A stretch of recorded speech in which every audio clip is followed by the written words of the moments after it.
آدم بیرگ بی خاصیته، مثل شوت تو تیرک.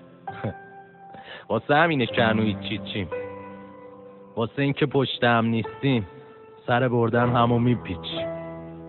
ولی دیگه این کارا ممنوع.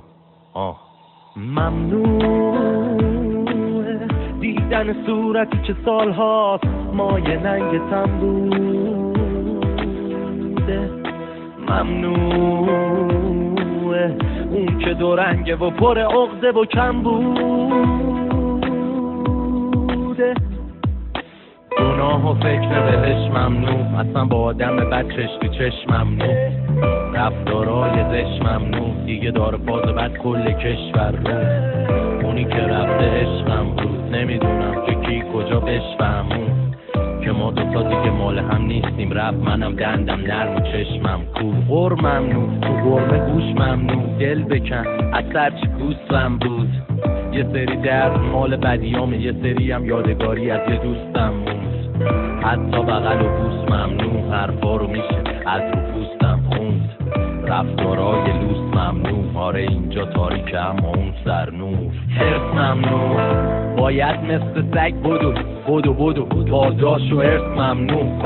گنده مال فکره وگرنه هیکل گنده که تو خرسم بود.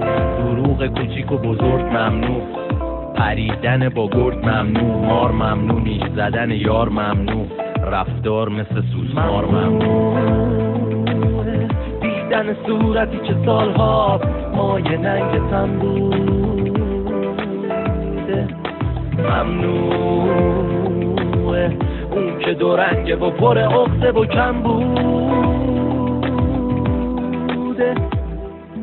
من خیلی وقته که اینم، خیلی سخته ببینم یه سری جا من که حقشون نی. تا کی بی وقت بشینم، غیر مجاز ما نیستی. اونیه که لای درزش موش میره، همونی که هیچ کار بلد نی، نشسته و فقط گوش میده. مجاز دل منه ببین، غیر مجاز ما نیستیم. خیلی وقتم از نخوردیم استیک گراز با ویسکی. رسیدیم اینجا با بیستی محکم، با حرفا با میستیم.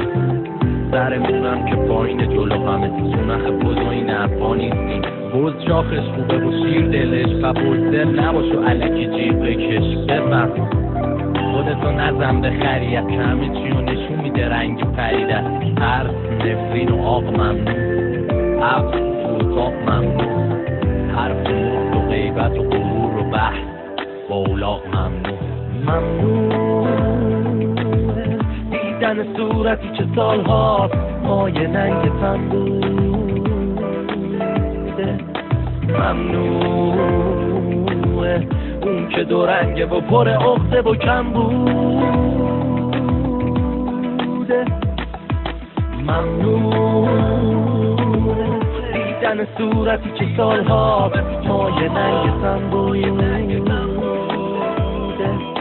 ممنوعه اون که دو رنگه و پر عقده و کم بوده.